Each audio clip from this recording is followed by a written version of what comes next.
Um, and and thanks for making the time to see us. I just realized that we have matching shirts here, thanks to Rachel.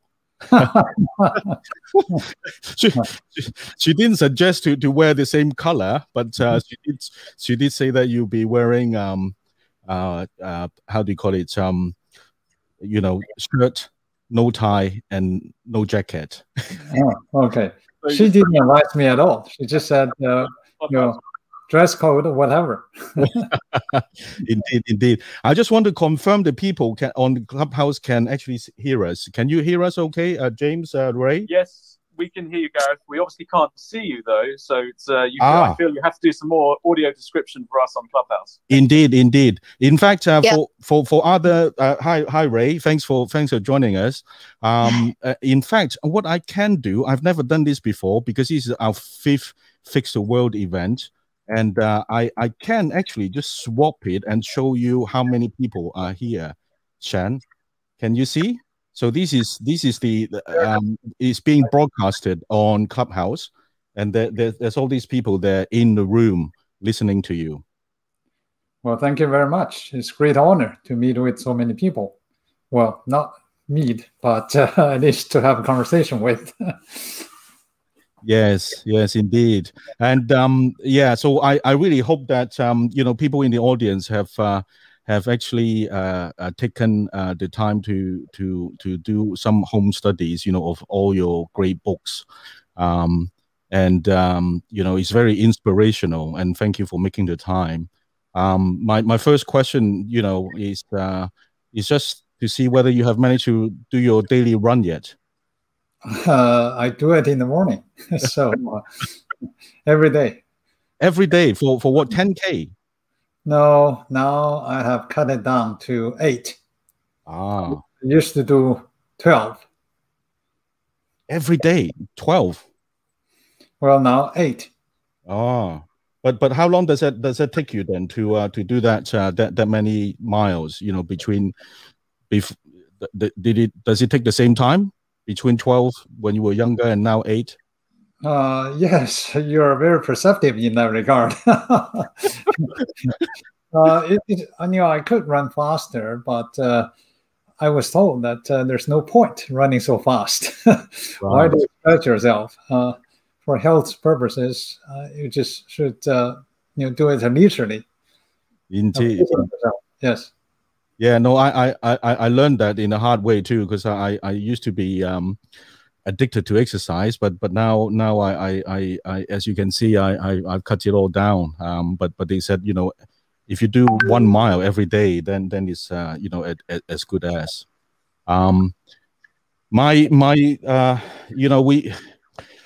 I just wanted to just set the theme of the Fix the World Club so that you can understand where we're coming from, because as you spend a lot of time with people of importance, from governments to ultra high net worth LPs to companies that you invest in.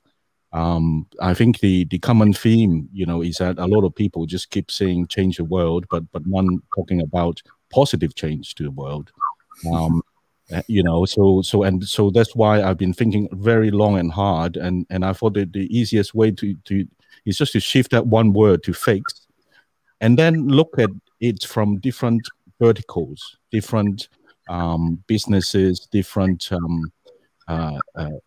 areas, and then hopefully with great insights from yourself and others, we can just hone down those insights into 1 or 2 things or 1 or 2 lessons that people can learn, and adopt in their personal, business, and society life.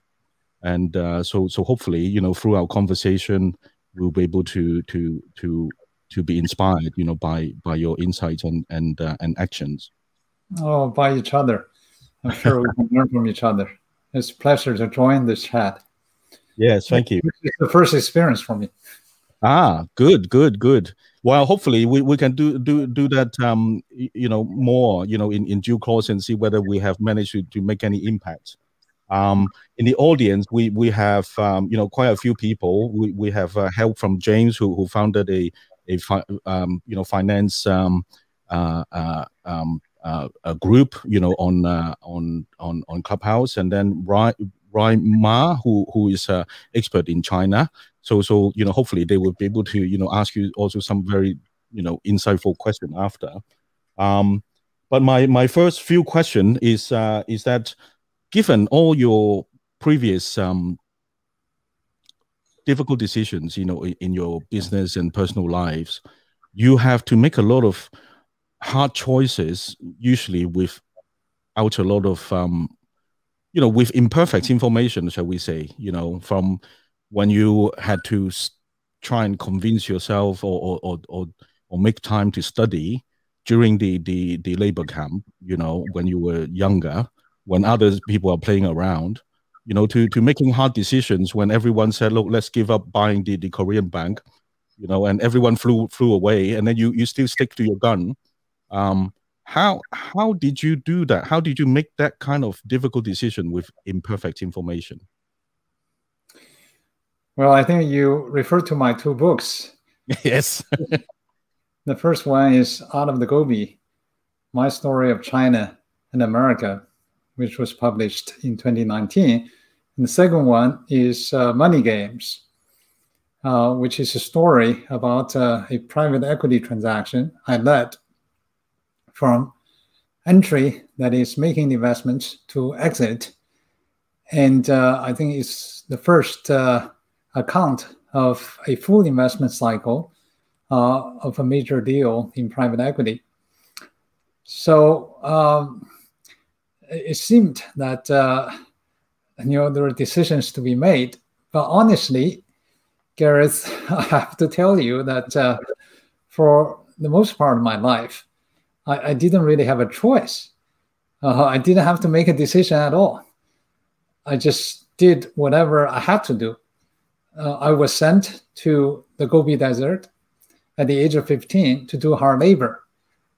I was deprived a secondary education along with all my peers. You know, people my generation in China is referred to as the lost generation, because for 10 years, we never received formal schooling. All the schools were shut down, and that was not by choice.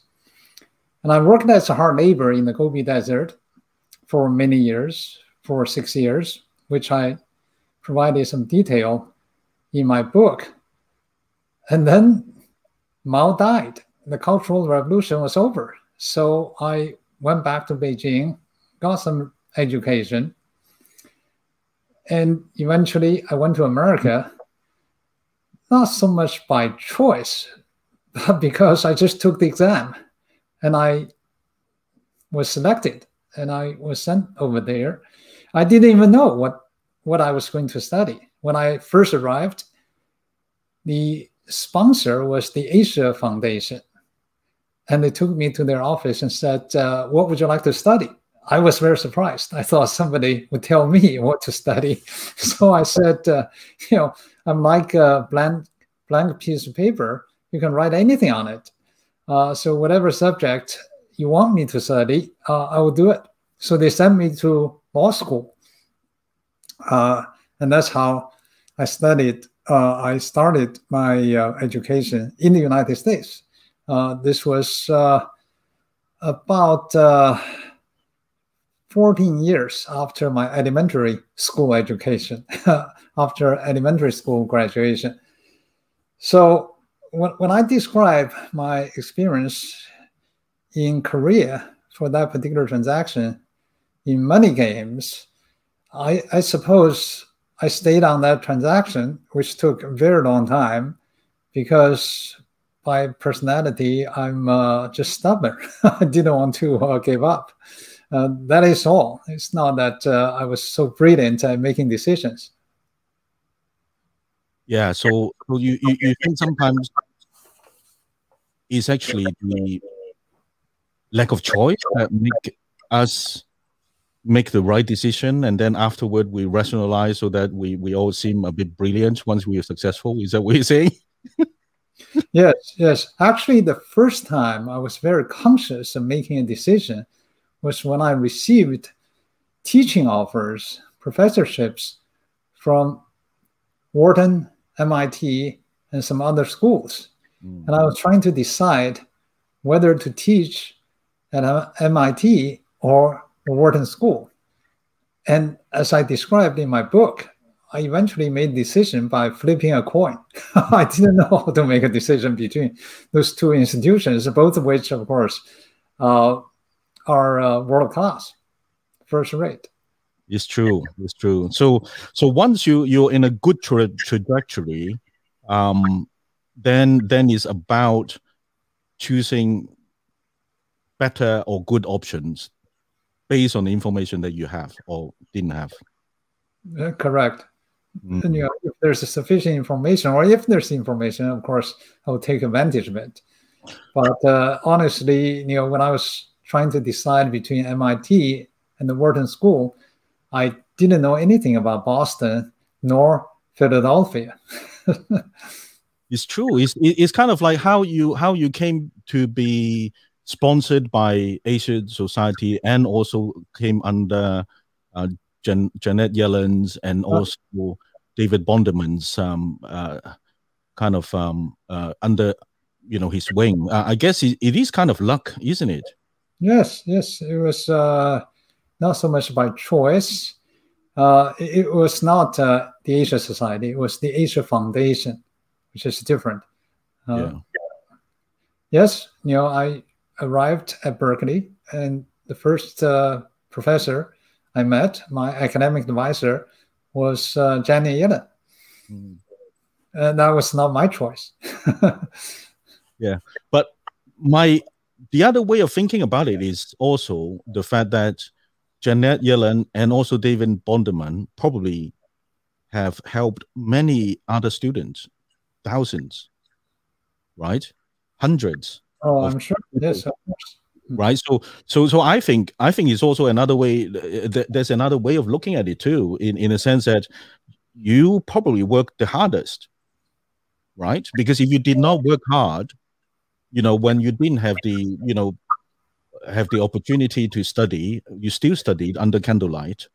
I don't think you'll be here. So I think you're just being humble. I think it's kind of like equivalent of being talented. But there are a lot of talented musicians, or creators that are not successful because they are relying on their talent only and solely. Well, can we talk about something else other than myself? Yeah, sure. Yeah. Okay. So, can you tell me about or tell us about your new deal with Shenzhen Development Bank, or would you want to wait until the next book? Yes, I in fact will publish a book on that particular subject.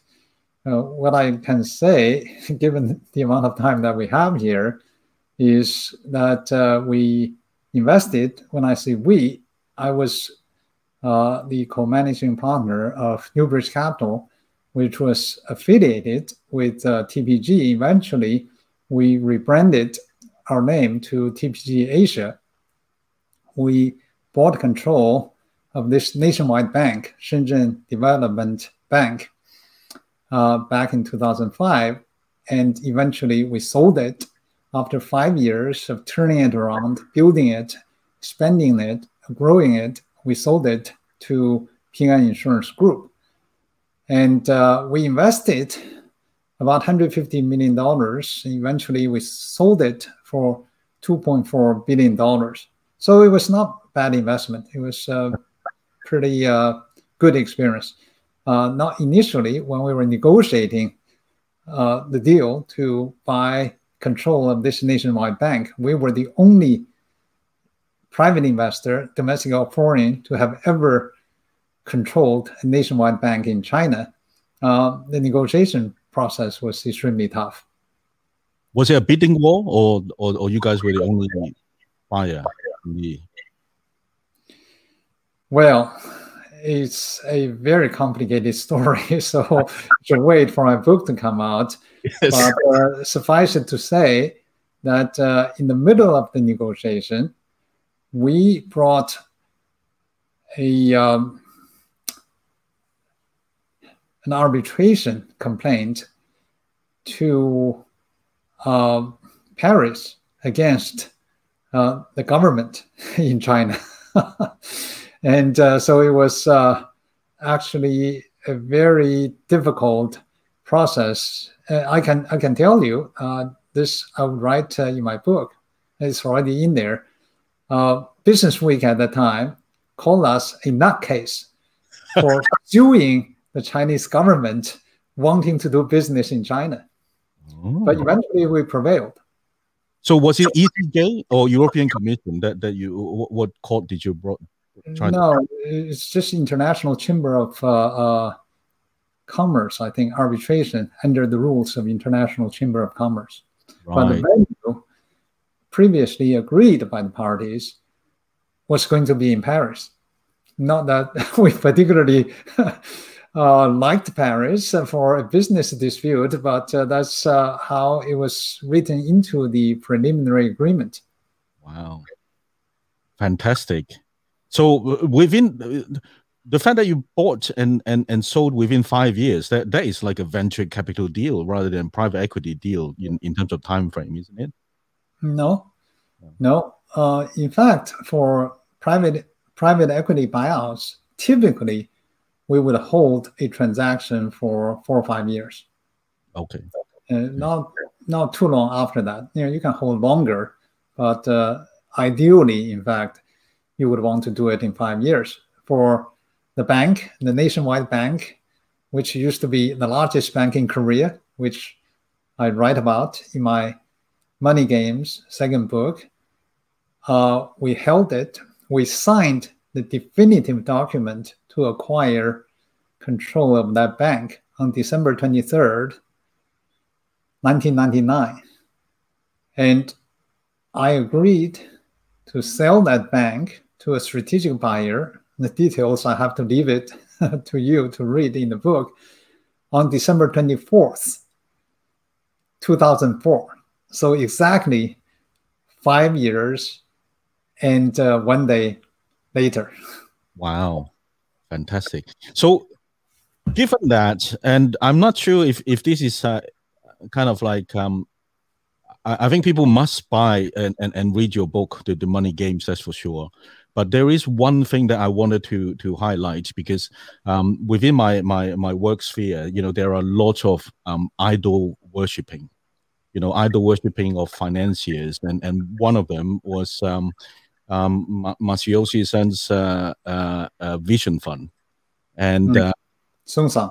Yeah, so he wasn't that visionary when he invested in your Korean first bank deal, because he exited before others, and I just wondered where. I don't know if you can reveal, but when did they bail? Why couldn't they long? Yeah, I think people will have to read the book to get that story. But Masa is not known for investing in banks. And he did invest in a bank which used to be called Nippon Credit Bank. And after he invested together with the Cerberus, they changed the name to Arizona Bank, which still exists today. But he also sold his stake very early to Cerberus in that particular bank. So he has not really focused on investing in banks, although at one time, I think he has some interest in that regard. And his focus has been really on internet companies and perhaps technology companies, to the extent of my knowledge. Indeed. I think Roy Ma has probably more insight in that after. My other question is relating to the IMF and Asian Development Bank. In the last 10 years or so, do you see them existing or trying? Has that changed how you structured your deal so far, or that doesn't really change anything? Because we have not worked directly with either IMF or ADB. In my book, I made extensive references to the IMF and the World Bank because at that time, it was the worst economic crisis that South Korea had ever experienced since after the Korean War in 1953. And in 1997, when the Asian financial crisis started, the situation got very bad in Korea. In that particular year, the stock market dropped about 59%.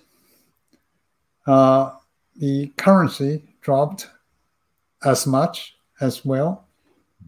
The foreign exchange reserves of the country dropped to $8.9 billion. Now, my firm, PAG, today manages $40 billion, 40. But Korea, as the 10th largest economy in the world, a member of OECD, back at that time had only $8.9 billion left, less than a quarter of the capital we manage today. So you can imagine how much of a crisis it was in.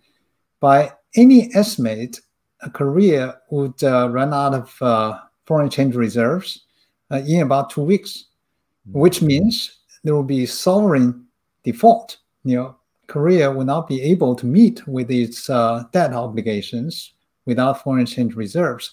That was when the IMF and the World Bank came in with what was the largest rescue package at that time, or by that time, $58 billion. And the condition, one of the conditions with that package was for Korea to sell one of the two nationalized banks to foreign investors, preferably to a strategic, that is, to a foreign bank. And that's how our journey over there got started. So that's why IMF played an important role in the rescue of the Korean economy, indirectly leading to us acquiring a bank over there. But we didn't work with it directly at all.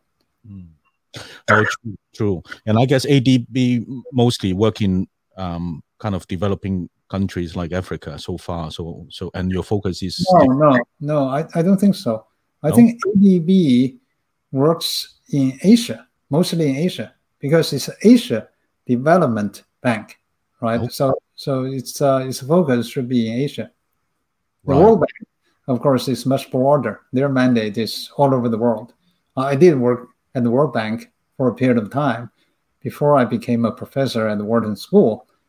I spent several months as a member of the Young Professional Program at the World Bank. Indeed. So yes, so I have some knowledge of how the World Bank operates. World Bank has a worldwide mandate. Right. It's great to have that kind of breadth and depth of insight. So I just wondered, what do you think about the digital yuan that is coming out, from China? Then do you think that is going to fly, and then in the medium to long term future, you need to structure your deals in kind of like the Bitcoin equivalent in China? No, digital yuan is very different from Bitcoin or any cryptocurrencies. The technologies behind it probably are similar, but digital yuan is created by the central bank and regulated by the central bank, and it should have all the serial numbers with each of its digital currencies, just like the paper money. So it's traceable by the central bank, and therefore is very much a fiat money. And the problem with cryptocurrency is it defies regulation, monitoring, including money laundering. by central banks. And that's why central banks all over the world would not accept it. But digital yuan wouldn't be so different from your e-wallet today, I don't think, in terms of usage. Although in terms of issuance, I think it's vastly more efficient than paper money. For example, if today in China you have WeChat Pay or Alipay account, you use it just as the electronic wallet, and you don't ever have to carry money with you. But then there has to be money behind it, of course, either in your bank account or in their bank account. Yeah. And digital yuan will be very different. For example, a central bank can simply issue currencies into, let's say, Bank of China, right, in digital form, and say they don't have to print money anymore. Right. So it's, as we say, kind of like a digital version of the fiat currency, but using blockchain. Correct. Right. For settlements and all that, I think, my knowledge of it is very limited, just based on what I've read in the press. I'm sure there are experts in this regard. The central bank, PBOC, has a department, I think, called Digital Currency Department.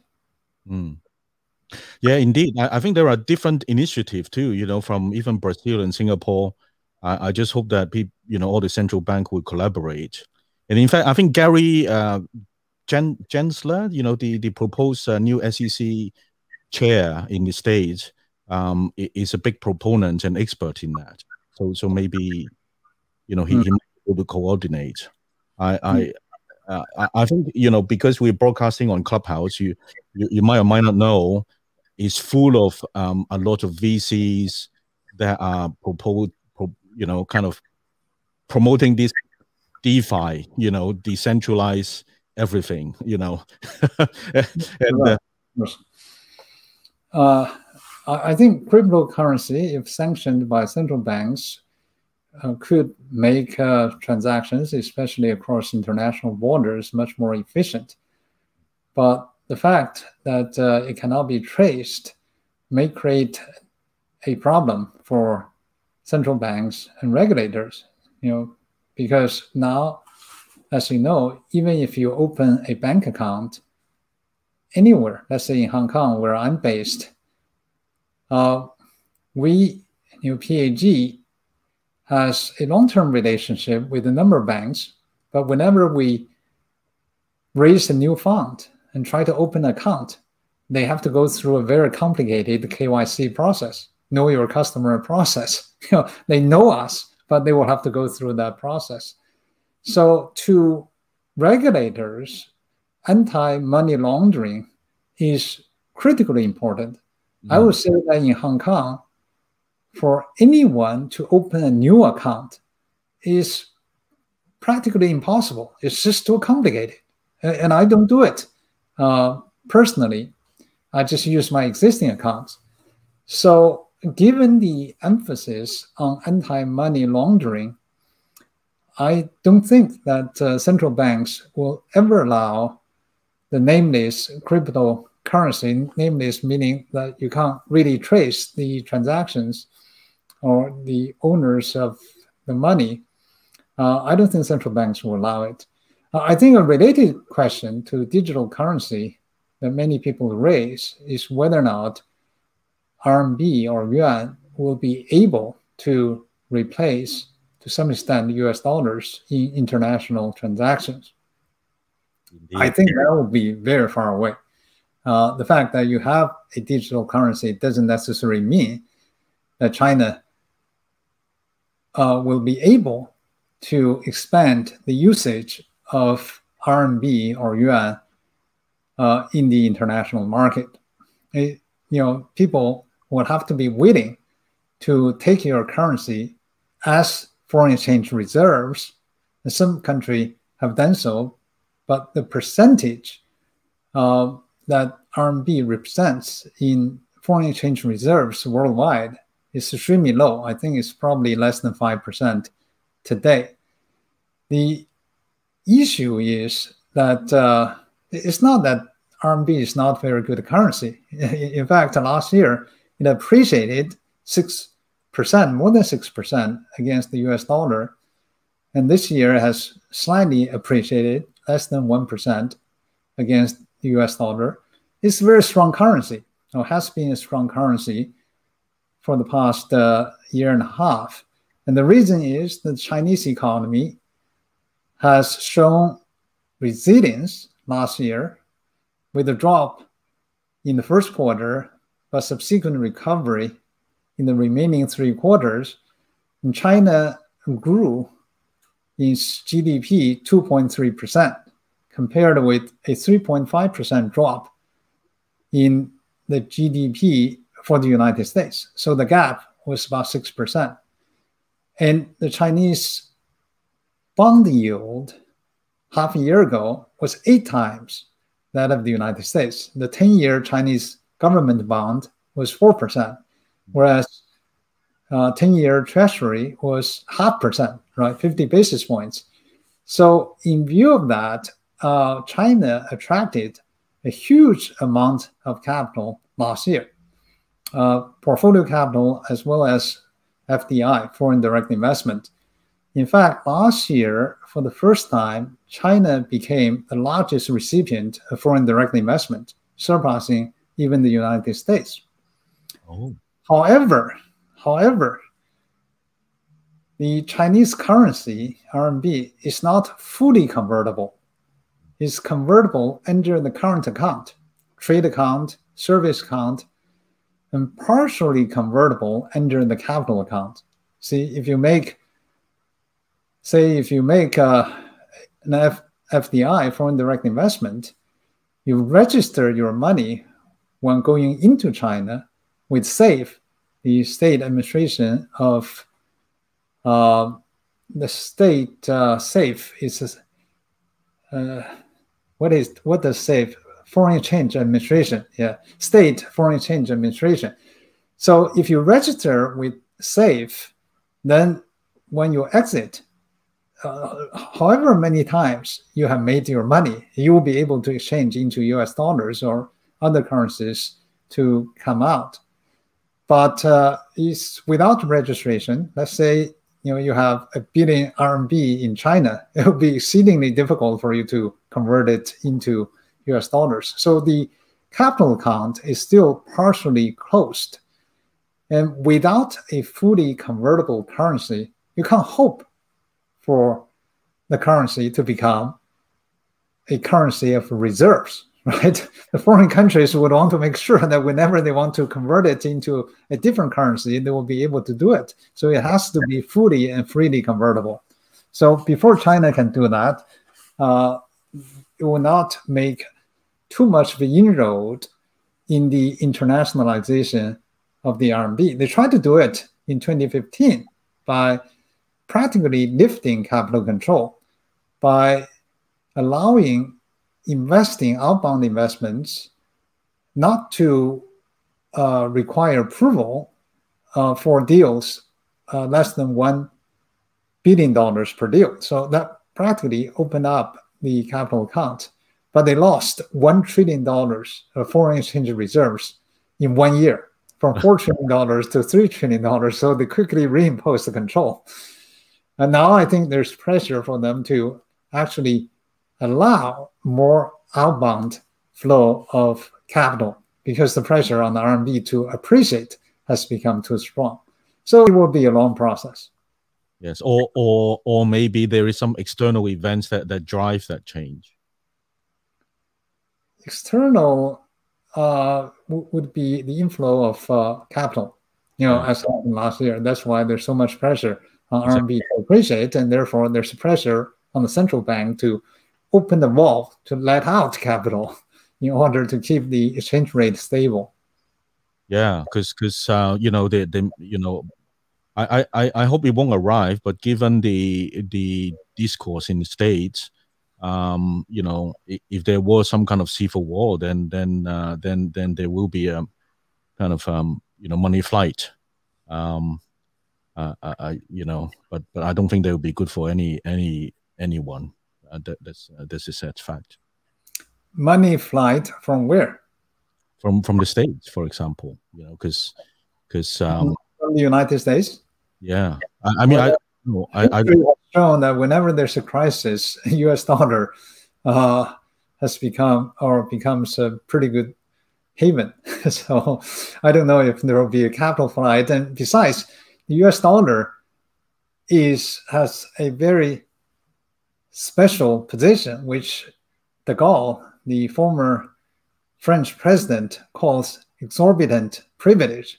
And that is, it's a reserve currency, and therefore the United States can print money, as it's currently doing, or it has been doing in the past 10 years, right?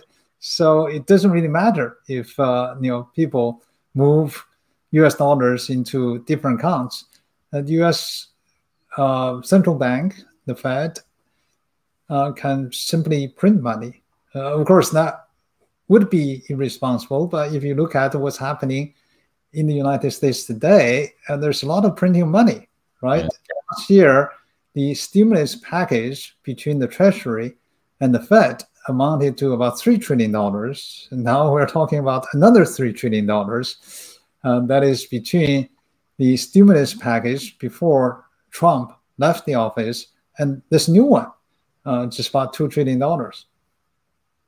Yeah, no, it's true. I think, to be honest, you know, there's a lot of talk about, you know, all these, you know, macro, you know, economic, but very important aspect. I just want to bring it back to China. You know, given your history, you've seen how China changed. You know, from previously.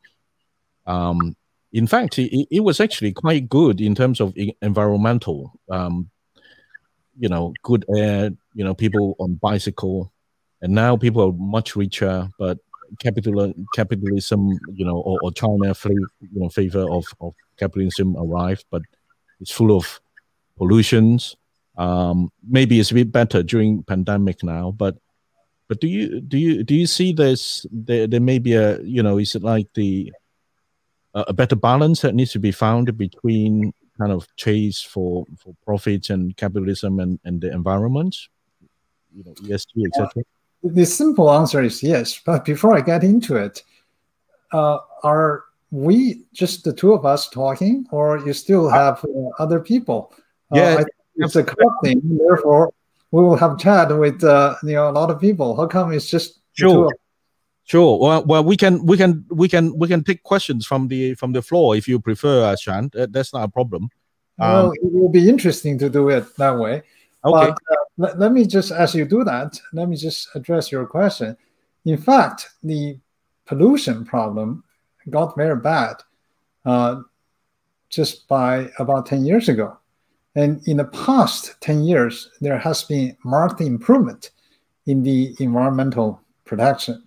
So absolutely, I think you know, there is a balance, and in fact, now China has developed to such a stage. I think environmental issues should be the first priority. When we invest in China, we focus very much on, not only in China, anywhere in the world, we focus very much on ESG, that is environment, social responsibility, and governance. And but you would find in China that the regulation is so tight that very often a particular project gets delayed because you will have to go through a lot of bureaucracy to get approval. We don't complain. We think it's a good thing. But there is a marked improvement in China in the past few years. The other day, I was calling somebody who was in Beijing, and he said he was running outside. I said, "What? You can't run outside in Beijing?" My impression is the air there is so bad that you couldn't do it. Oh, he said that I have been running outside for this year, last year. Of course, also pretty special year. So, that's a big improvement. 5 years ago, I wouldn't even have imagined it. I would only run in the gym, in the hotel when I go visit there. Indeed. Wow.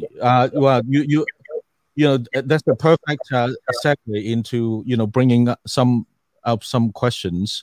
I'm not expert on Clubhouse actually. I only host events, and this is the first time that I ask for help.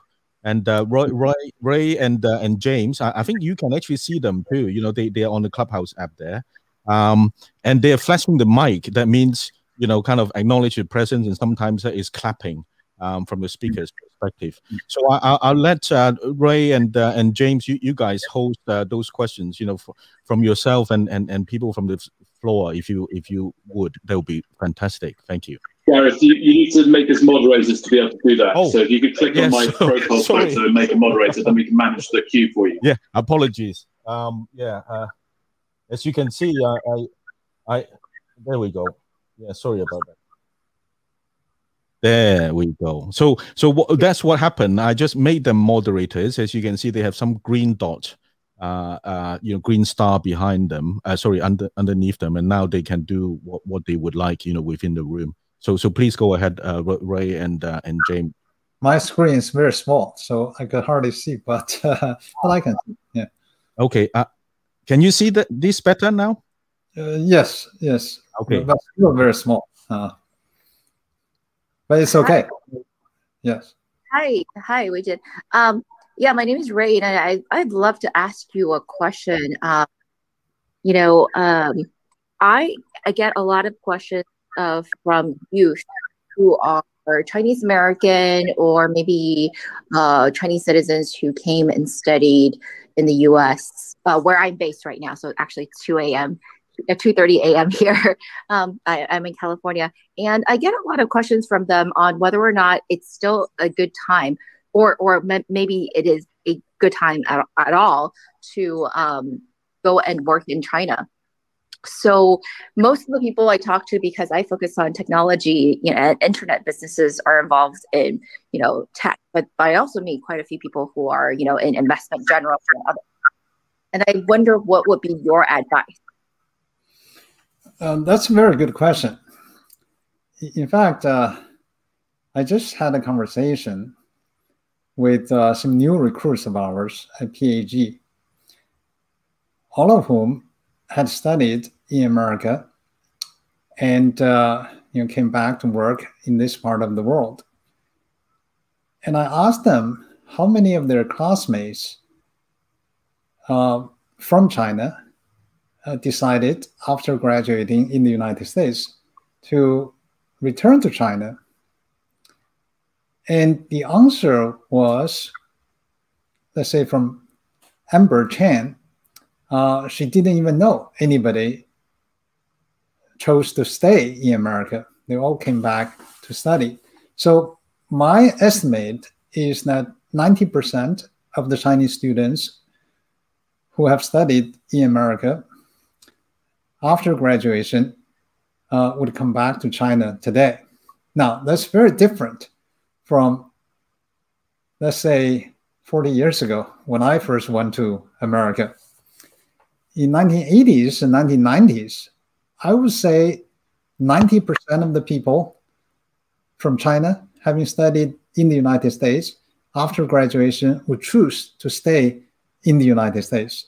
I myself spent 13 years in America before JP Morgan recruited me and brought me to Hong Kong, even though I grew up in Beijing. So Hong Kong was a strange place to me as well, a new place to me.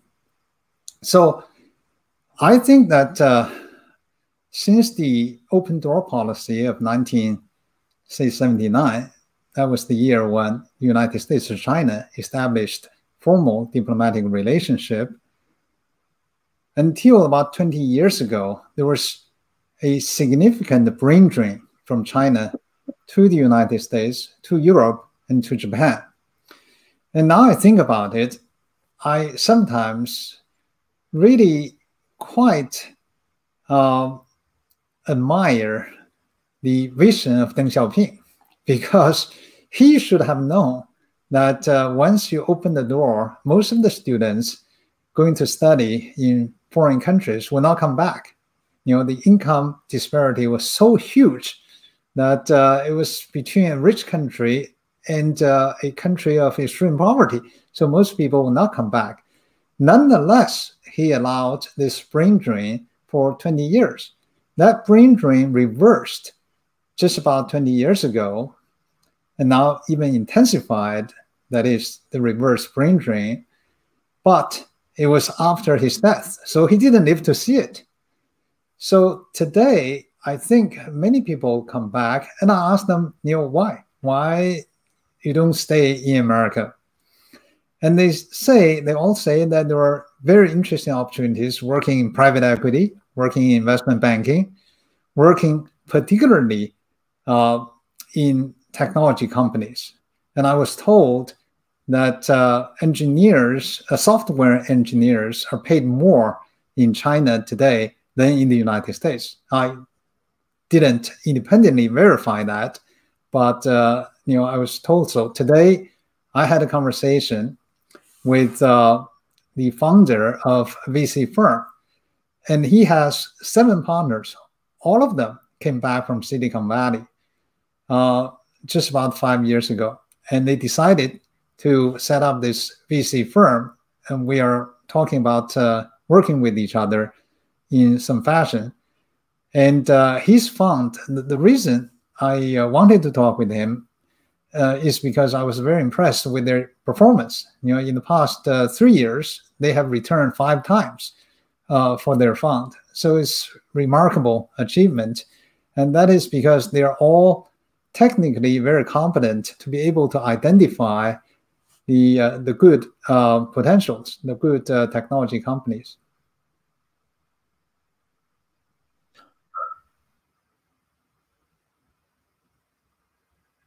Does that answer your question, Rick? Yeah. I mean, I guess that fits in with your, with my personal observation as well. But you are basically saying that you would personally encourage people to go seek job opportunities in Asia, or yourself? Well, it's of course a personal choice. All I'm saying is there are opportunities. In 2019, I was in Singapore attending the so-called Singapore Summit, which Singapore government and Singapore Inc., that is Temasek and GIC, holds every year, other than last year because of the pandemic. And they featured a panel of VC investors in one of the conferences. And a number of them are Americans from Silicon Valley. And one of the people on the panel said it's easier to start a business in Shenzhen today than in Silicon Valley. It's easier to get capital. It's easier to get tax breaks and all that. The living conditions are good. Living standard is very high. They get paid very well. And the prices are much lower in Shenzhen. So I was actually very surprised by that, because I thought that Silicon Valley would be more attractive than Shenzhen. But obviously, at least from the point of view of some people, that situation is changing. Yeah, as a Silicon Valley native, that is unfortunately happening. Gareth, I think we have a question from the audience. Maybe Leon can unmute yourself and ask your question. Sure. So I mean, this is all kind of how to say, big shots on the stage. I'm probably I'm very junior, just to let you know. You might want to raise your volume. It's really oh, sorry. Really quiet. How about now? Is it better now? It's good. It's good. Okay. Yeah. Sorry. It's like 5:50 a.m. I'm on the east coast of the United States. So burning night oil. Yeah, I'm early animal anyway, so don't worry about me. I have a 2-year toddler. I get to wake up all the time, so I get used to it. And I was also a sales side analyst last year with Barclays in one of the most hardworking teams. I'm really get used to this. So don't worry about it.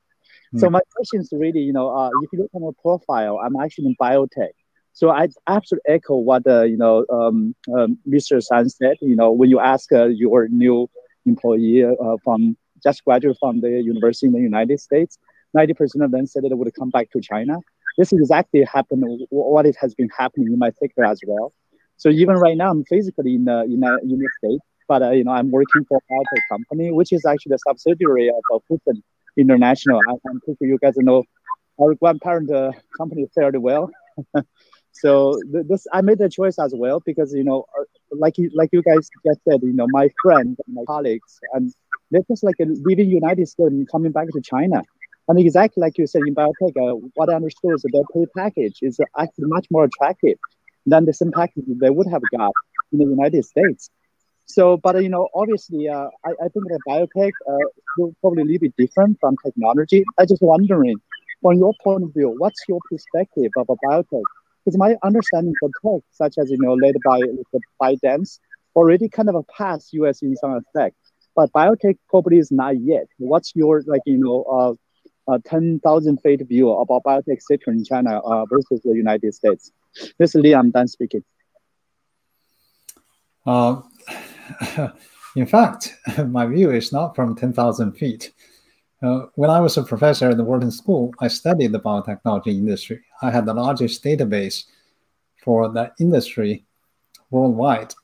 And even 5, maybe 7, 8 years ago, I did not believe that any new therapeutic products could be innovated outside of the United States. I thought that the United States uniquely had the combination of the factors which are sufficient to create new therapeutic drugs. And that is, the research capabilities, Silicon Valley, Highway 128 near Boston, those places are very close to top-level research institutions.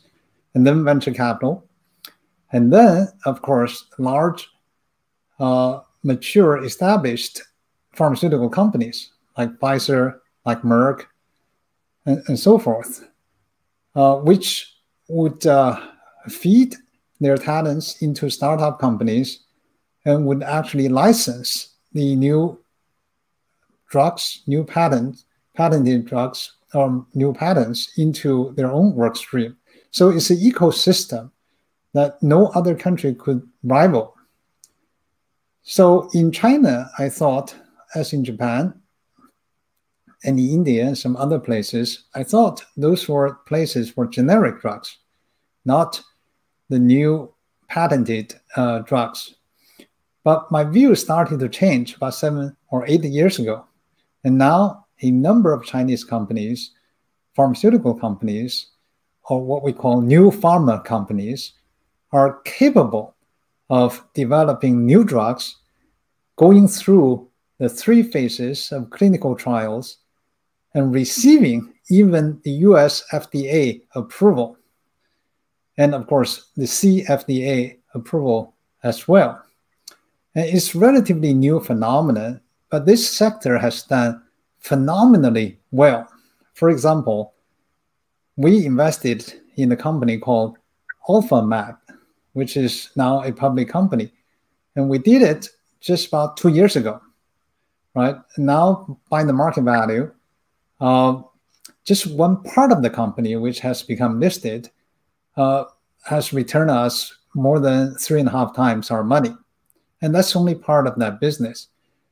And in 2019, we invested $580 million to buy 54% of a pharmaceutical company called Hysan Biore, which is a new pharma company as well. Last year, its revenue grew. We'll have to think in the context of pandemic. Last year, the revenue grew more than 100%. So we now focus on the biotechnology and new pharma sector, or actually the entire healthcare and life science sector, because it is very promising. So I would rate this sector, that is biotechnology, new pharma, as probably one of the most promising technology sectors to invest in China. The reason it's attractive has to do with the particular problem that China has, and that is there's too much capital. China has grown in the past 40 years at double-digit level, and the growth engine until very recently has been fixed asset investments, which have represented about 45% of GDP. No other country at any time in history, at any stage in their industrialization process, has invested even close to 35% of GDP. But China has been able to invest 45% of GDP year after year, which creates some problems like overcapacity, but which propels China's economic growth. Now, I don't think that that growth model is sustainable because China's savings rate is dropping and will drop precipitously when people in my generation retire, because the next generation is much smaller because of one-child policy.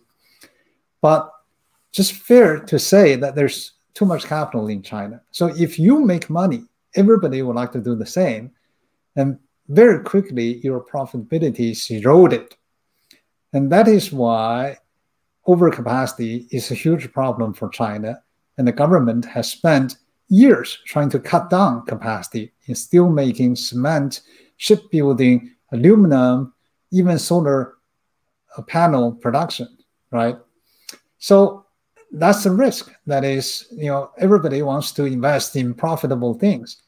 But if you think about the pharmaceutical industry, every business is protected by some entry barriers, and that is licensed drugs, patents. So if you have a patent, then you have an entry barrier, and no matter how much capital the other guy has, he can't compete with you. And that is why pharmaceutical and biotechnology sector is particularly attractive for everyone and for us.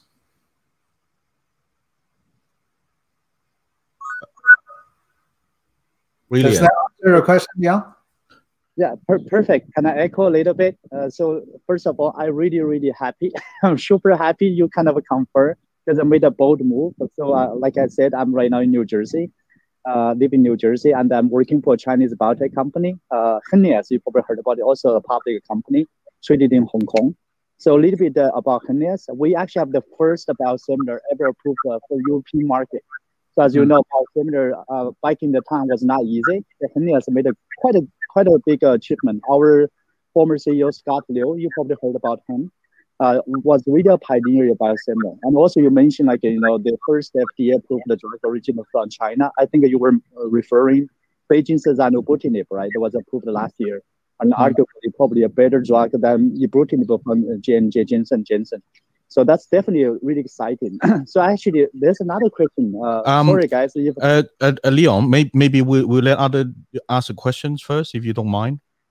Yeah, of course. I was too excited. My apologies. No worries, Gary, no worries. Please cut me off. Thank you. No worries. So I guess the next question is that from Jacob? Hi, everyone. Can you hear me? Yes. Hello, Jacob. Hello, Weijian. I'm a big fan of yours. Thank you very much for taking the time to speak on Clubhouse. My question is just broadly with the big tech in China and the sort of recent news about regulation from the central government. Directionally, do you think that's where sort of the inflection point is for China tech space going forward? And more specifically, I guess the fintech space, that's really, it's an interesting space in China. And do you think that what happened to Ant Financial would have sort of, downstream implications on other sort of fintech players? I would like to get your perspective on that. Yes. Regulation in China has always lagged behind advanced countries like the United States, particularly EU. So I think the Chinese regulators are simply playing a catch-up game. And now, they have started to take seriously antitrust regulation. They used not to. There has been regulation since I think 2008 for the past 12 years. I don't think they have effectively enforced it, but now they're taking it very seriously. I wouldn't say very seriously, but seriously. In the financial sector, yes, the regulation has been coming for the past 5 years. Only those who are not familiar with the market got surprised. I was not surprised, in fact, when the regulation were stepped up. You remember 5 years ago, everybody was talking about this massive shadow banking system in China with tens of thousands of P2P lenders. Now today, shadow banking has been reduced to a shadow of its former self, if I may say so. There's not a single P2P lender in existence today. All of them went out of business. And for a long time, consumer finance companies were not so strictly regulated. In particular, there was not so much capital requirements. As you know, for banks, the capital requirement is very strict. But for finance companies, they were able to get away without having to put up with much capital in their operations. And that creates, of course, a lot of risks because you borrow money from banks as your funding source, and then you lend it to some very high-risk borrowers. And if you can't get your money back, and then, of course, you become the bad debt for the bank. So the Chinese government, starting from a few years ago, tightened the screw on two things. One is interest rate ceiling, which used to be no ceiling. Effectively, there was no ceiling, although on paper there was a ceiling. So since about 2 to 3 years ago, they have strictly enforced 36% ceiling for consumer finance companies. For those not licensed, then the ceiling is 4 times benchmark rate, which is about 4 or 5% today. That already wiped out a lot of consumer finance companies, which dealt with very high-risk borrowers, and therefore their loss ratio could be 10, 15, or even 20%. And if the interest rate ceiling is so tight, including all the fees, they couldn't stay in business. But the second thing is capital requirement, which is relatively new. Now, why Ant Financial was pulled at last minute? It's not because of some remarks made by Jack Ma. I don't think that's the case. I'm publicly critical of regulators from time to time. I even publish in China critical of the regulators. I don't think that China would suspend such a massive IPO, largest ever in history, over a few words expressed by Jack Ma. Well, he didn't buy a lot of goodwill, I'm sure, from regulators, but they wouldn't just stop his IPO for that. The truth of the matter is that China was imposing a 30% capital requirement for all consumer finance companies. And think about it, if Ant went public, and then in the next month, their capital requirement went from nothing to 30%, what impact it would have on the stock price? How many investors would be hurt by that new development? But that's not the only reason, in my view. I think the regulators all of a sudden realized that Ant, by the pricing of its IPO, had become a so-called systemic financial institution. Barclays, where Leon worked, is a systemic bank. JP Morgan is a systemic risk bank. That is, after 2008, 2009, regulators, banking regulators worldwide, have designated a number of large banks as having systemic risk. That is, if they fall, the entire system may fall, just like Lehman Brothers brought down the entire financial system in 2008. So for systemic risk banks, they're regulated with much higher capital requirements, reserve ratios, compliance needs, and so forth. By the IPO pricing of Ant, it was larger than JP Morgan, a 150-year global bank, which is systemic risk bank. I think the regulators were just shocked that this consumer finance company actually is actually larger than JP Morgan by the IPO pricing. And in view of the forthcoming regulation, I think they just did a very prudent thing to suspend the IPO, which I don't think is indefinite. I think sooner or later it will come back to the market, but not until the regulation, the compliance are all in place. That's very important. A lot of people didn't know that. Thanks, Shan. Thank you. Maybe just one quick follow-up there. So you obviously Jacob, access to private and public, segments of the market. Where would you put your money in sort of the fintech space, given that it's still got strong fundamentals in China, obviously, with a sort of ambitious plan, with whether it's 5-year plan or others as an economic driver? I personally, PAG has a public market side, which is relatively small. We're by and large a private equity company, and I personally don't invest in the public market. I focus only on private market, and I think that it's easier to make outsized returns in the private market because it's much less efficient than the public market.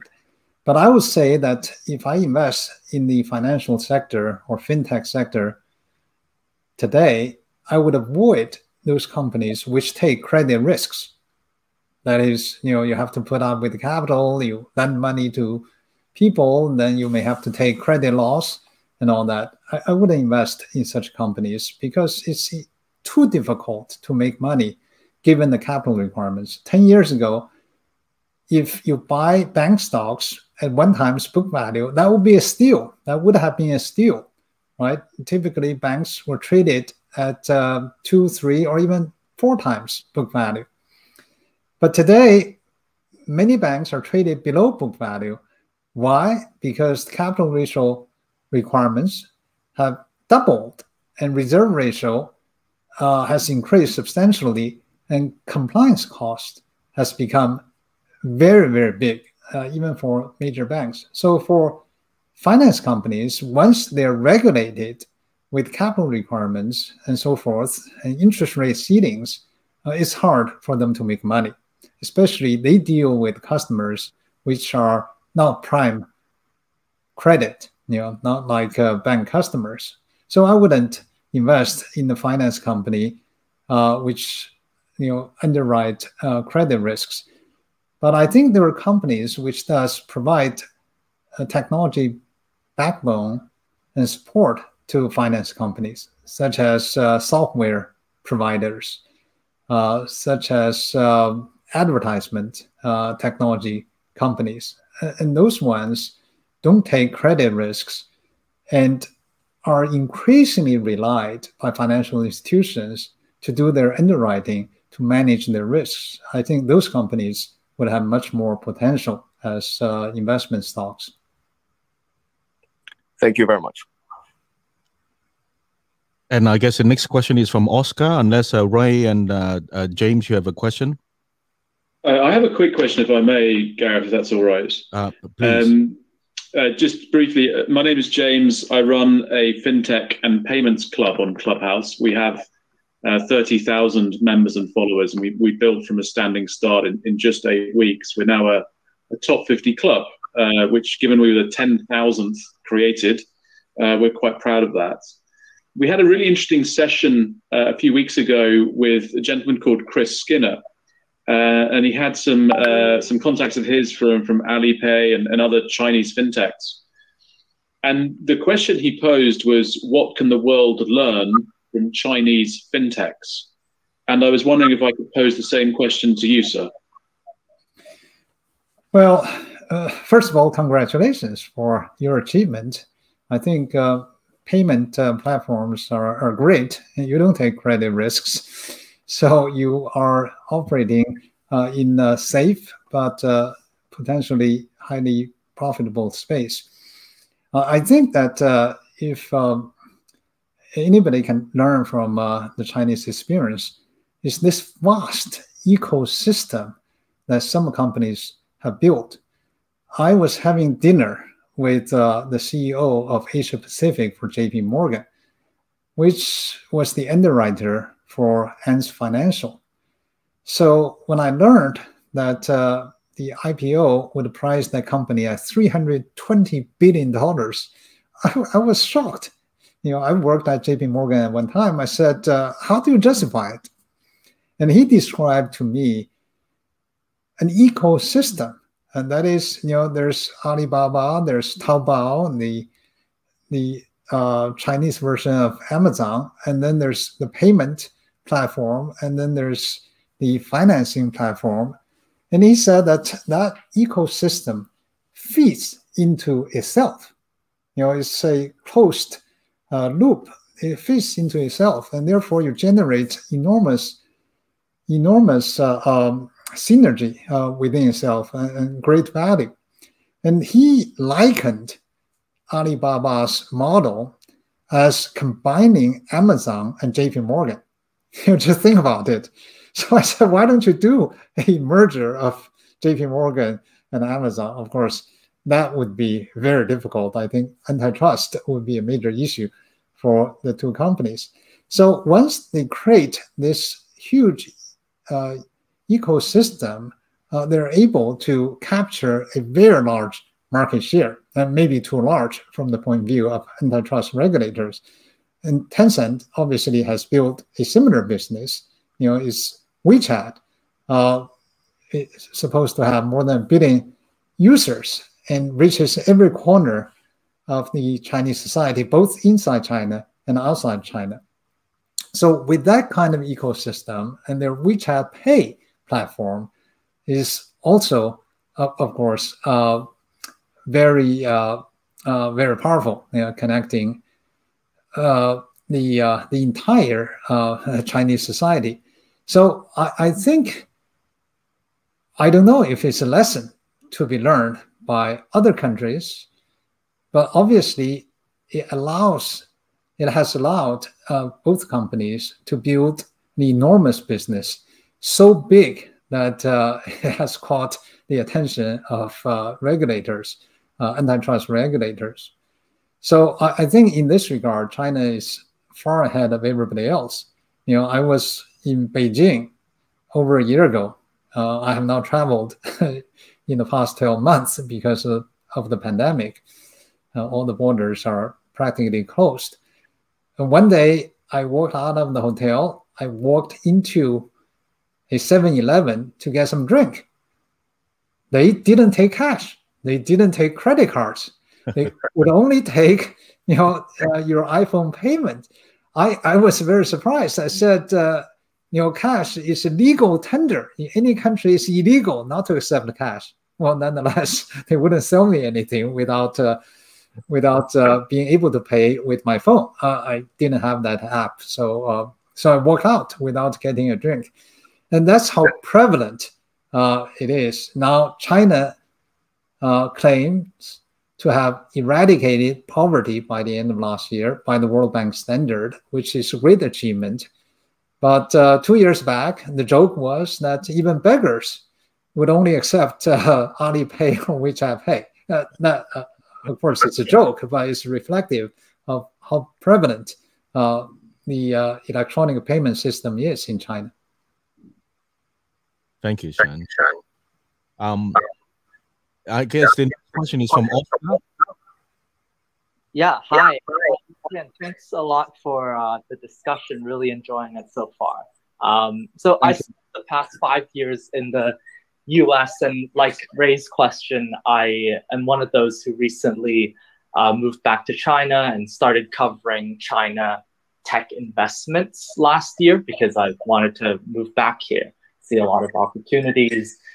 And we're trying to expand more into the late stage growth investments in China, but from a US-based fund. So I guess from my perspective, as a China investor at a US fund, I would love to hear your advice on doing private markets investing in China, because I know it's a very different landscape from the US markets. And related to that, like where the downfalls have been for many US funds who have really failed to build a good track record in China. Well, let me answer your second question first. It all depends on people and depends on your experiences. China is a low trust society. So in the United States, most major transactions are done through auctions. In China, very rarely, typically through private negotiations. The reason for that is not every investor is viewed as being the same.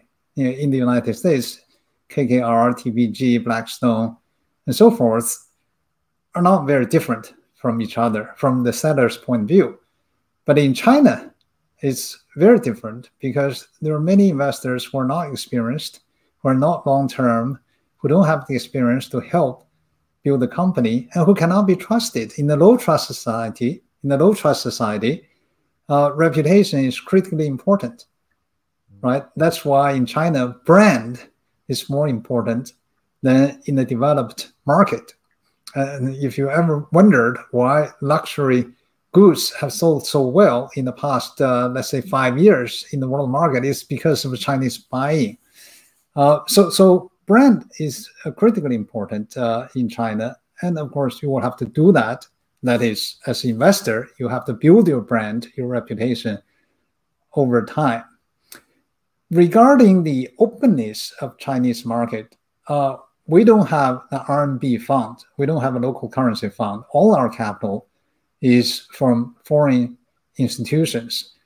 Half of it comes from North America, both American institutional investors, state pension funds, and so forth, corporate pension funds, and the Canadians, you know, the pension funds and financial institutions.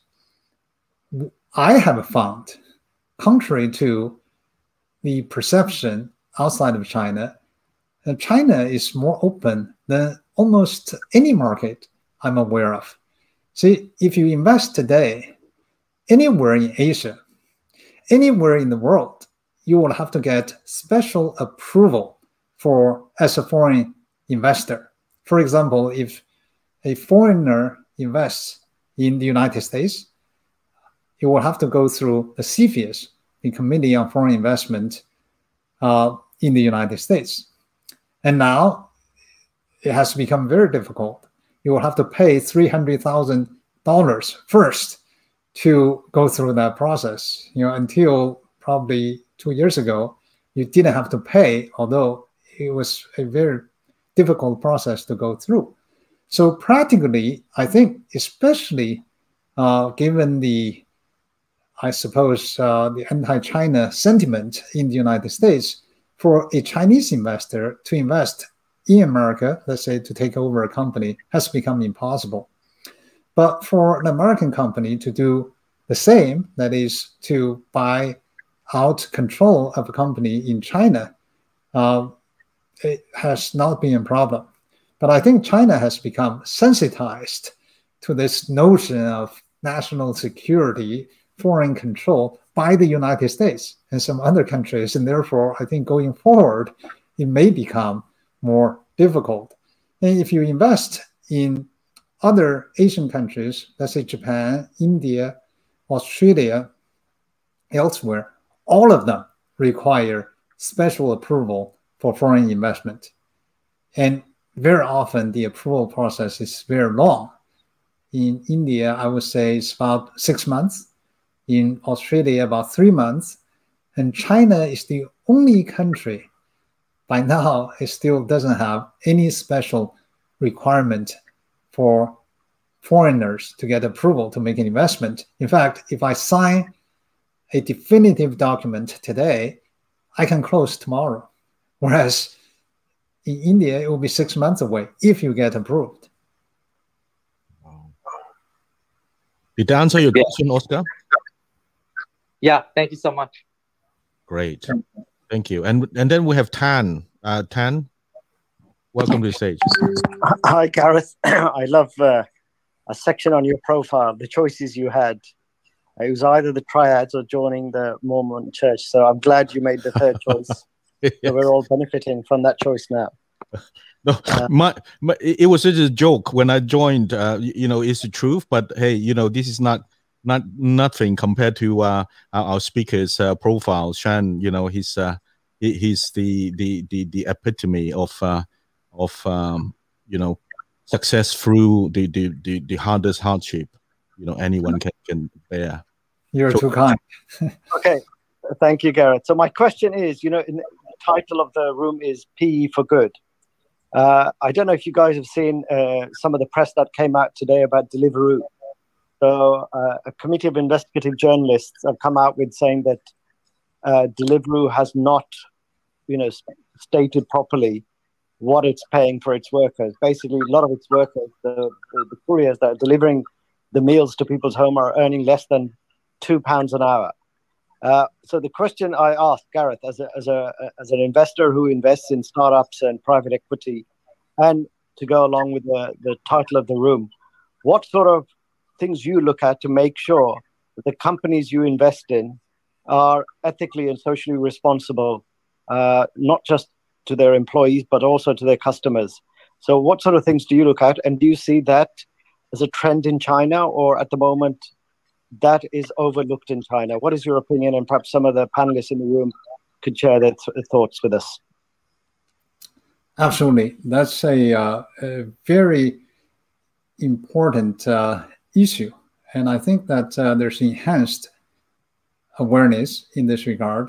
I wouldn't say that the situation in China is at par with the institutional investors in more advanced countries, but I think that at least for large foreign institutional investors like ourselves, you know, KKR, TPG, and all that, I think we follow the same standard investing in China as elsewhere. And you know, there are some easy smell tests that you go through. We don't invest in anything we consider to be bad. Weapons, you know, gambling, tobacco. We stay far, far away. But more importantly, we are very focused on the climate impact. So, you know, we own a business in China, which is the largest industrial gas business in the country, called Yingde Industrial Gases. Actually, we own two. The other is Baosteel Industrial Gases. Combined industrial gases, meaning producing hydrogen, nitrogen, and oxygen, argon, and so forth. So the air products you capture from air. Hydrogen is not from air, but others are from air. And then you supply to users. And we have 40% market share, which is more than the next three combined. The next three are air products, Linde and Air Liquide. So we're very large. And our major focus, which we talk about every week to see to what extent we are on track with delivery of our strategy, is green hydrogen. See, hydrogen can be produced from different sources. If it's from fossil fuel, then the hydrogen you produce is called gray because in the process you release some carbon. If you capture carbon in the production process, then the hydrogen is considered to be blue. Even though you capture carbon, you know, there's a big cost and consumption of energy in order to capture and store carbon. If you can produce hydrogen without emitting any carbon at all, that's called green hydrogen. That's the future for reducing carbon in the climate, and that's the future direction China, Japan, and all the major countries in the United States, I'm sure, are driving into. So we at Yingde and Baosteel Gas focus very much on producing green hydrogen. It's not as easy as I just described it, because the users of hydrogen will not make, it doesn't make any difference to a user if your hydrogen is gray or green. But the cost of producing green hydrogen is about 3 or 4 times the cost of producing gray hydrogen. You can just produce hydrogen from coal, right? And that's gray hydrogen. So to the user, since it doesn't make any difference, they will not want to pay 3 or 4 times. And for us, if you produce this thing at 3 or 4 times of competing product, how do you make money? It's very big dilemma. In Japan, some users are required by government regulation to use green hydrogen, regardless of how expensive it is. China has not come to that stage as yet. So we are doing green hydrogen by, for example, converting exhaust from blast furnace into hydrogen. So in the process, you actually reduce the carbon, which otherwise would be emitted into the atmosphere. And we try to make it as economically as possible. But that is very hard. We also have customers who are power plants, like let's say hydroelectric power plant. So you can use the electricity in downtime to convert water into hydrogen in that process. But we're very, very focused in this regard, right? Because that's the future. I think the entire China is moving in this direction. They have already set a target to achieve carbon neutral. I think there's very serious effort, incentives for people to move in that direction. Thank you. Sorry for this long-winded answer. I can't think of a brief way to respond to this question, so I have to give you an example. I think from what I see in China, there's a lot of a lot of environmental concerns. I remember the issue that Jinko Solar had when I was based in China, the fact that their plant had seepage of some of the chemicals into the local stream or river that was next to it, and how when that leaked out got to the US press started taking note of it. Jinko Solar's price started collapsing in the US. So I think Chinese companies do really understand environmental concerns are important. But I'm also concerned about things like worker rights and also treating the workers fairly, paying their workers equitably as well.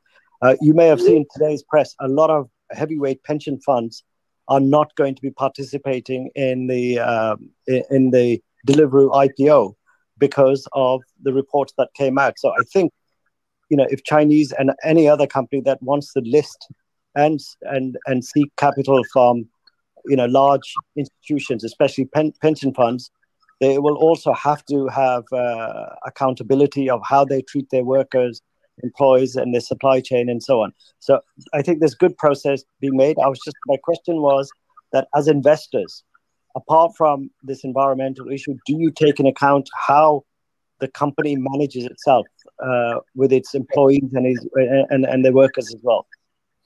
Yes, I have to tell you that has not been an issue for us almost at all. The reason for that is, first, China has a minimum wage law, and therefore you will have to comply with it. Otherwise, you're in deep trouble. You can be shut down by the authorities. And secondly, almost all private equity investing companies pay above the market, right? And for us in particular, we by and large don't invest in manufacturing companies.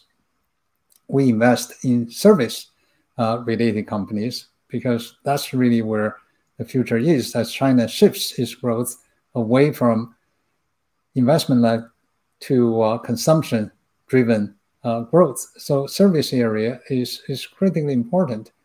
Whatever companies that we have owned, you don't make money out of the workers. You want to motivate, you want to incentivize the workers to contribute to the company. So by and large, especially foreign private equity companies in China, I would say tend to pay significantly above the market.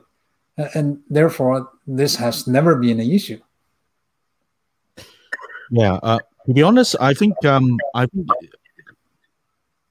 one of the important things that people need to read your book and understand is that how you structure the deal, especially relating to the Korean First Bank, it was actually very equitable.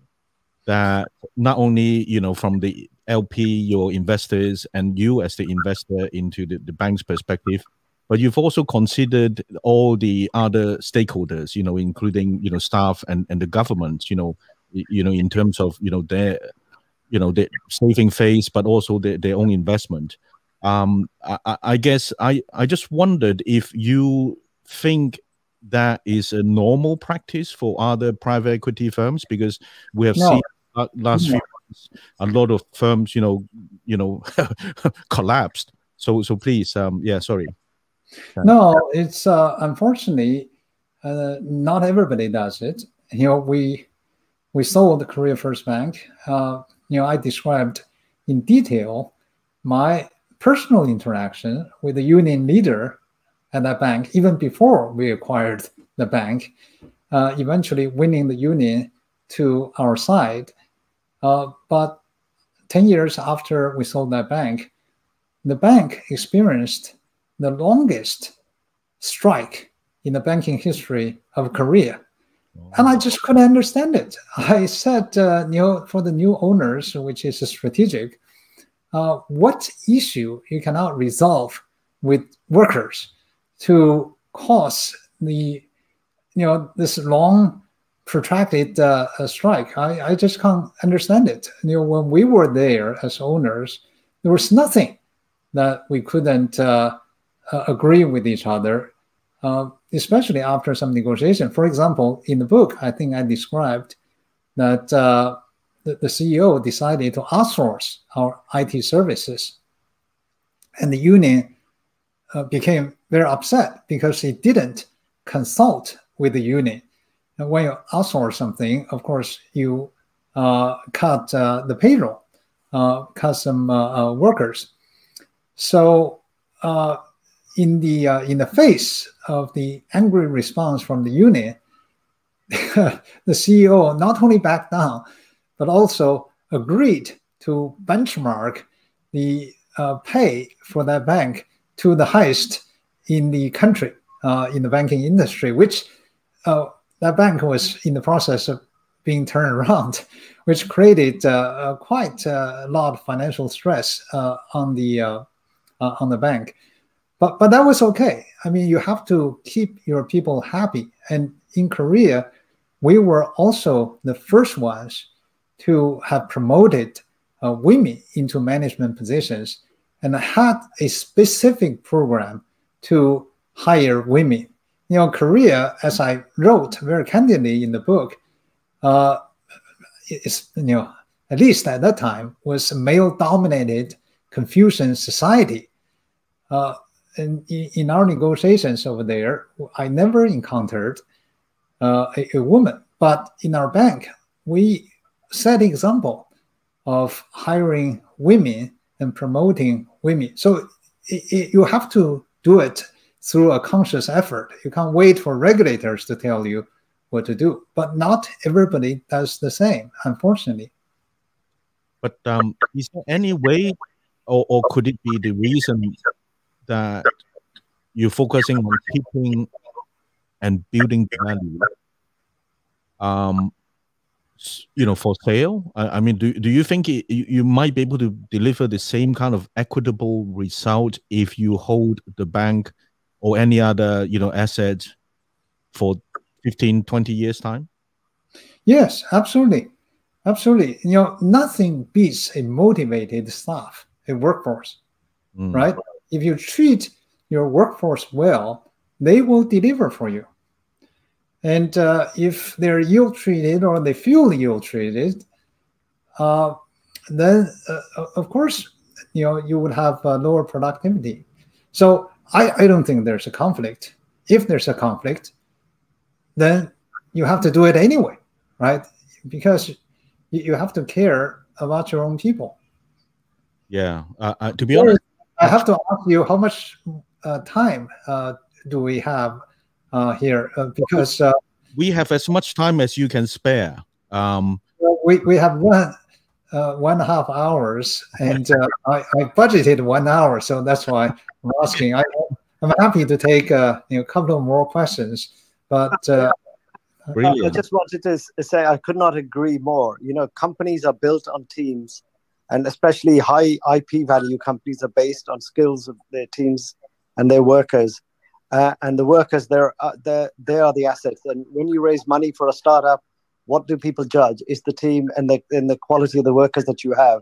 And to keep them motivated, to keep them aligned with a vision and focus and go through the hard times, they need to have a sense of ownership and partaking in the overall success of the company. And I could not agree more with what Mr. Shan just said, is without the teams, these companies are nothing. So I completely agree. And it's very nice to hear that when you guys consider investing, you really take that into view. I mentor some companies, and sometimes I see the pitch deck. It says the founder owns 99%, and the owns 1%. Yes. And when I explain to them, you're not going to get funding.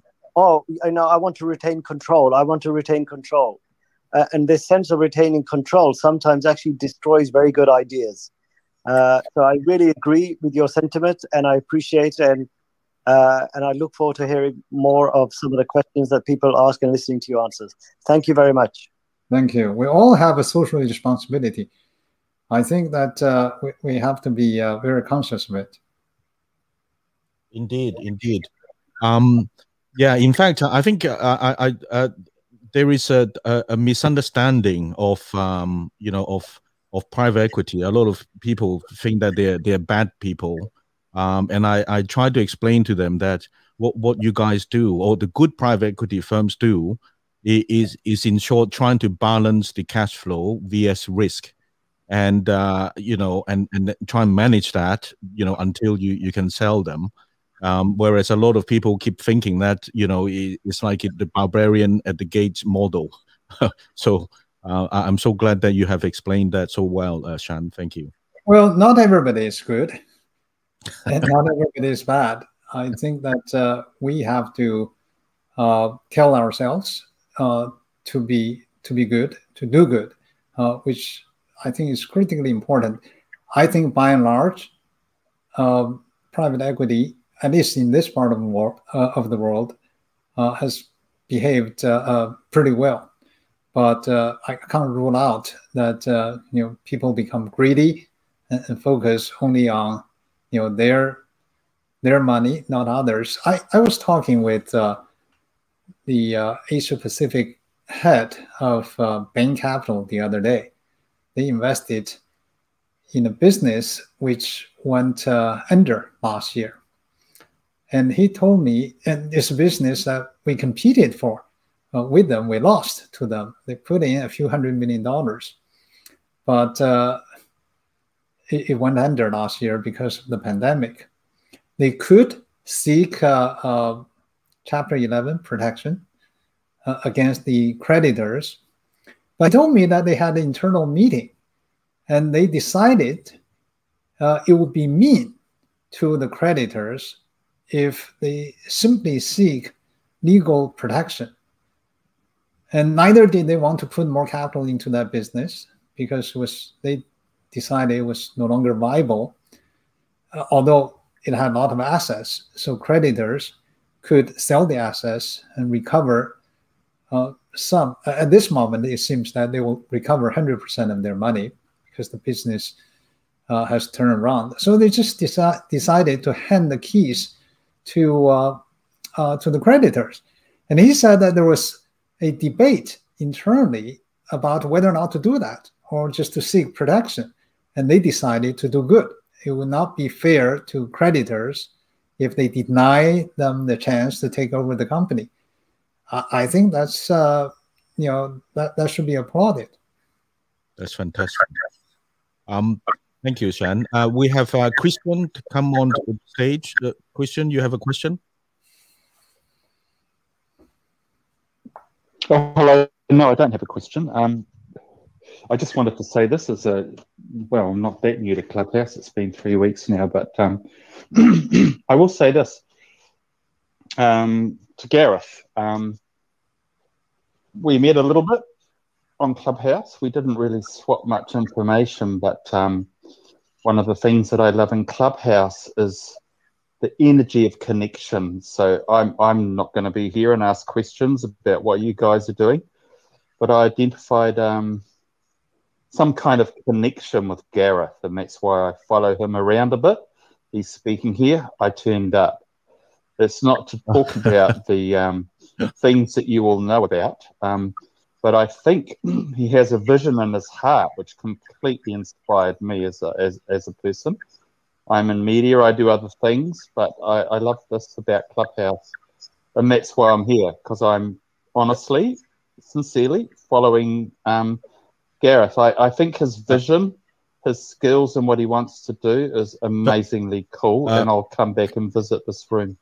Thank you, Christian. I love your positive energy, and yeah. But we have limited time with Shan. Thank you for your support, and we have another question, hopefully from Sophie, that came on stage. Sophie, would that be the last question?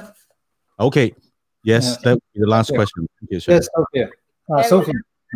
Yeah, thank you, Mr. Shan, and also Gareth. I have a quick question based on your previous description about your observation of a biotech or pharmaceutical industry in the US and also in China. So you mentioned you noticed the ecosystem of Silicon Valley, and also pharmaceutical companies and research institute now seem to cluster in China as well. So you have confidence to invest in it. But then you didn't mention about in the different way of organizing this ecosystem. So the innovation is a part of generating new knowledge, which sometimes companies have the problem, but not necessarily have the equipment, need to work with research institutions who research and generate new knowledge, and government probably try to coordinate and share this information. And but US has a model led by private company, but in China, there's a long tradition led by public sector, like Chinese Academy of Science and roughly, or a university, which has a mechanism, and then people are driven by target or promotion rather than driven by commercial incentive.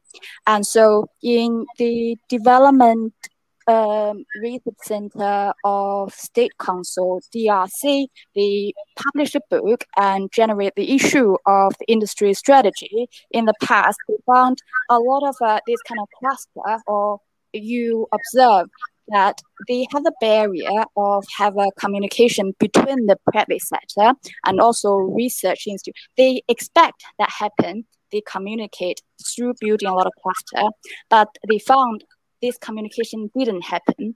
So as an investor, have experience in the US and in China, have you observed that? Or over the past few years, have you noticed there's any improvement on this mechanism or good example happening in some location that you can share with us? And second of all, do you think this kind of investment opportunity in this high tech can only exist in Beijing and Shanghai, where the circulation of communication is more liberal than other cities? Thank you. Thank you. In fact, my observation is quite different from yours.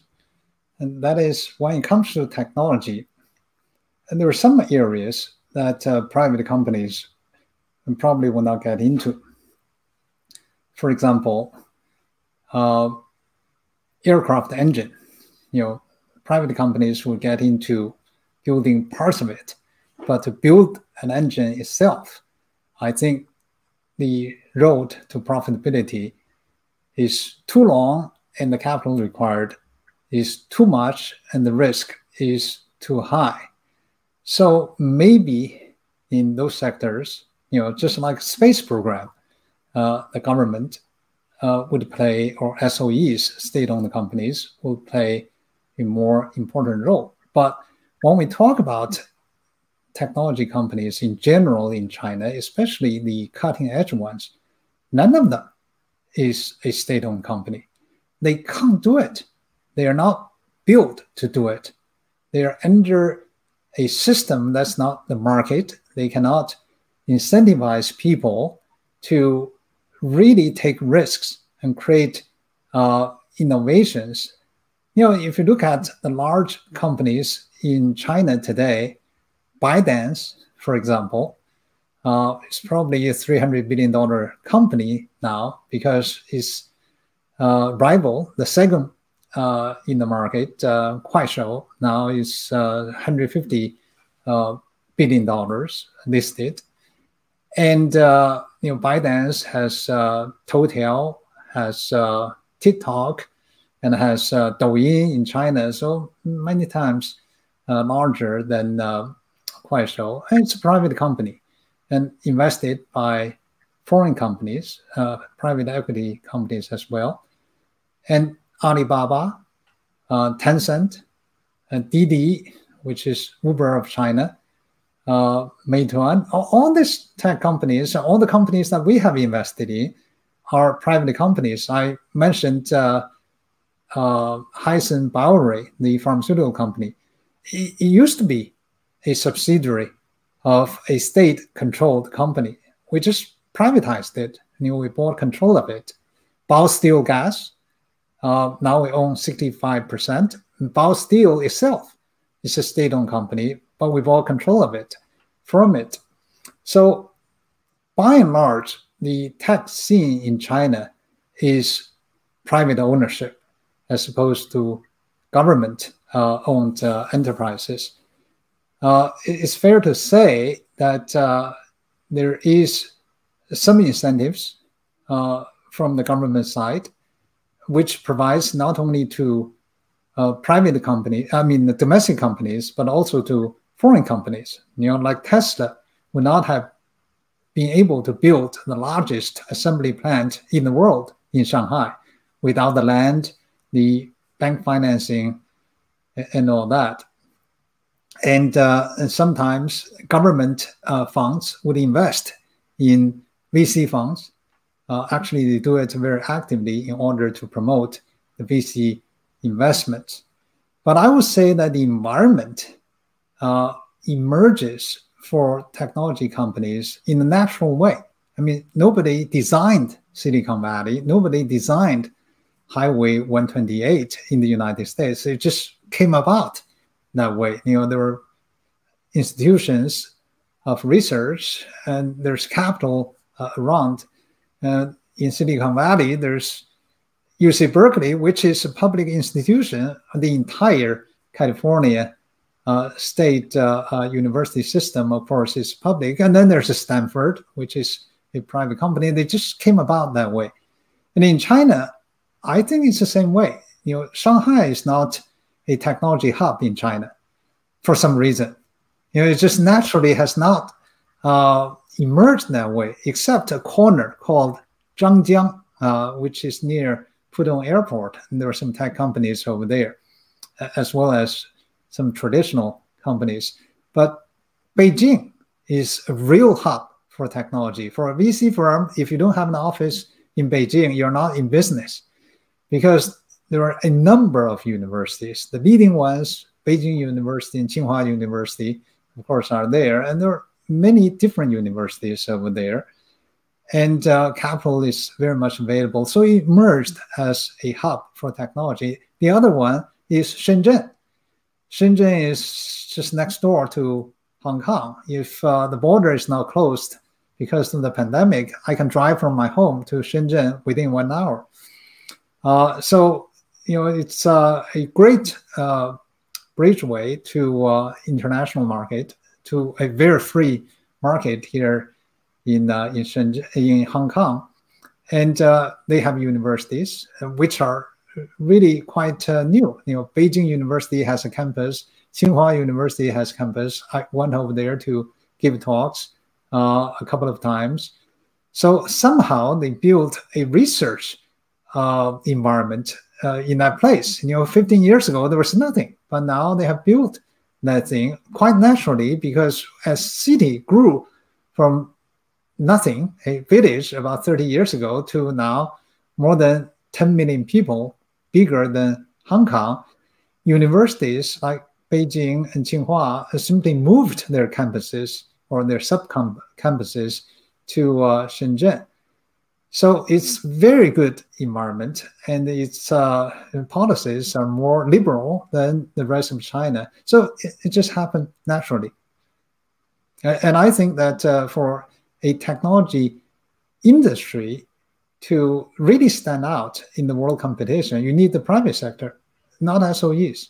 SOEs are good with one thing, I might point out. This is my favorite subject, even though I'm mindful of the time. You see, America views China as a threat, and China is a threat to the United States, in my view. But it is not a national security threat. China is not a military threat to the United States. America spends 5 times as much on the military as China does.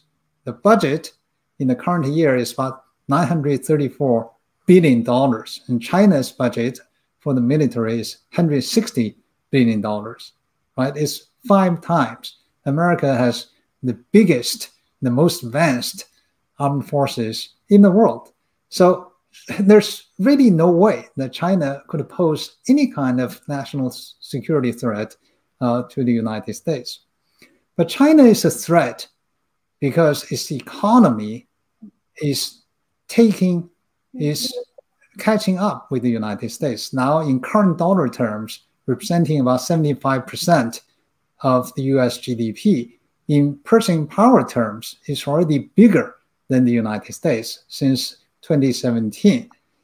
So by the World Bank and IMF forecast, by 2024, even in current dollar terms, China will overtake America as the biggest economy in the world. That is a threat. So what is China doing in this particular regard? It's really just infrastructure. For example, in the past 15 years, I think China today has better roads, better bridges, better ports, better airports, and the high-speed rail system, which spans 23,000 miles or 40,000 kilometers in the country. They built it in the past 15 years. What's the concept of high-speed train? Because America doesn't even have one, or have 1 mile of high-speed rail. From Beijing to Shanghai, the distance is about the same as from Boston to Chicago, about 800 miles. By the high-speed train in China, it takes 3 hours and 58 minutes. By Amtrak, the fastest train would take 21 hours and 58 minutes and costs 50% higher in fares. So that's the role of the government, investing in infrastructure.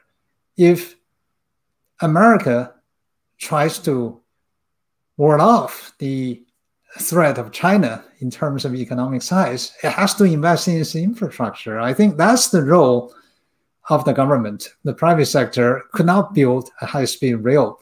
But for technology, I'm afraid that belongs really to the private sector. Yeah, I think that is such an important insight that a lot of people don't understand. But sadly, it's Western media that permeates that kind of negative feedback loop, on the thread, and sadly it's now shift to the targeting Asian, Chinese, American too. So that is also need to be addressed. But I'm so grateful for Shan's your time, and also the people in the audience. Some people are joining us despite the fact that they are 4 or 5 a.m. in the States, like Ray. Thank you for hosting the moderation on the Clubhouse. My last question, if I may, Shan, is for the future generations. How would you encourage people to work hard given the imperfect information? Because having a degree now might not mean the same as when we were studying. Would you propose them to get their own skills, despite the pandemics, that they might not be able to get any jobs or even internship now? How would you see people train themselves or get experience to be considered part of your future teams, in the companies that you acquire, for example? It's very simple. I think I talked about the fact that I was out of school for about 10 years. And my generation is called the lost generation because we didn't have the opportunity to receive a formal education as we were growing up. So to us, the opportunity to get education, which I eventually did in the United States, was a privilege. It's a privilege. Today, of course, young people take education for granted because it comes to them, right? Whenever something is taken for granted, you just don't treasure it. And then you don't study hard enough. And to do anything and to be successful in the world, you just need to have knowledge. The broad-based knowledge, the broader, the better. The deeper, the better. So if you appreciate the opportunity as a young person to get education and study hard, then you can achieve anything. Wow, thank you. Thank you very much, Shan. Thank you for the time. Thank you, everyone. It's really a great pleasure. It's my first experience in such a forum. But thank you so very much for all your good questions and comments. Yes, I think we will, with your permission, share these with the wider public later on, and then maybe we'll do a talk summary. And I really hope that other private equity firms will learn from you, because we're seeing that in the VC world now. There are super VCs or angels that people actually want their investment because of what they stand for personally, rather than just their firms. So hopefully, maybe you start a trend. People are we want investment from you rather than the firm that you're with. We all learn from each other. Thank you so much, Garrett. I thank you. So thank you so much. Yeah. Thank you. Thank you. Yeah, thank you. Thank you. Really appreciate it. Learned so much. Yeah. Fantastic. Thank you for everyone. We will close our live stream now. Thank you, Shan, and then we can have further discussion on Clubhouse. Thank you, Shan. I'll close the live stream. Thank you very much. You have a good afternoon in Hong Kong. Yeah. So what do you guys think? Apologies, my app's died, so I can't do anything. All I can see is a white screen. I think, Ray, if you can make me a moderator, I can help with this a little bit. You just press my my head and hold a little bit until the perfect. Yeah. So this is quite frustrating. It's my first time that I've seen a white screen. Thank you very much, Ray, for helping us